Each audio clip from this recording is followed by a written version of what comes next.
সমালোচনা করবেন, মাথা পেতে নিব। আমাদেরকে ভুল ধরিয়ে দিবেন, শুধরিয়ে নিব। পরামর্শ দিবেন, সাধনা গ্রহণ করব।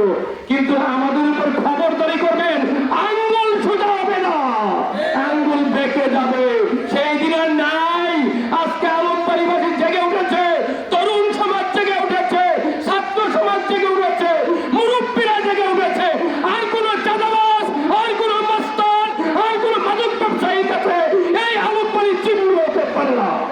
মাদক মুক্ত, সন্ত্রাস মুক্ত, চাঁদাবাজ মুক্ত একটি সুন্দর ন্যায় ইনসাফপূর্ণ মানবিক আলমবাড়ি গঠন করার জন্য আজকে আপনারা যারা ঐক্যবদ্ধ হয়েছেন, দাঁড়িপাল্লার বিজয় সিনিয়র আগ পর্যন্ত আপনাদেরকে সেই ঐক্যবদ্ধ থাকতে আপনারা কি রাজি আছেন?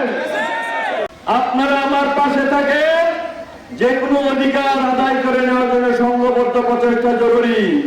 ইনশাআল্লাহ যদি আমাদের অধিকার আদায় না হয়, সকল মন্ত্রী মিনিস্টার সরকারকে আমরা রাজপথ রেলপথ অবরোধ করে রাখবো ইনশাআল্লাহ।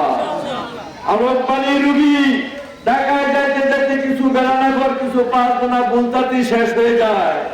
আমরা কি একটি মেডিকেল কলেজ পাইতে পারি না? এটার জন্য কেন আন্দোলন করতে হবে? আমাদের সন্তানদের লেখাপড়ার জন্য নৌসৈনিক একটি পাবলিক ইউনিভার্সিটি হইতে পারে না? এটার জন্য কেন আমাদের 46 বছর আন্দোলন করতে হবে?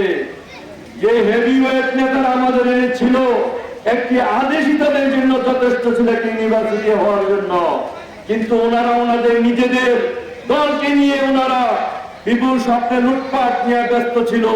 জনগণের কথা ওনারা ভুলে গিয়েছে, শুধু মনে হয় ভোটের সময় আসলে। প্রিয় ভাইরা আমার, নরসিংদী থেকে আমরা সারা বাংলাদেশে 40% কাপড় সরবরাহ করি, অথচ নরসিংদীতে টেক্সটাইল কলেজ, টেক্সটাইল ইউনিভার্সিটি নাই। এটা মেনে নেওয়া যায় না।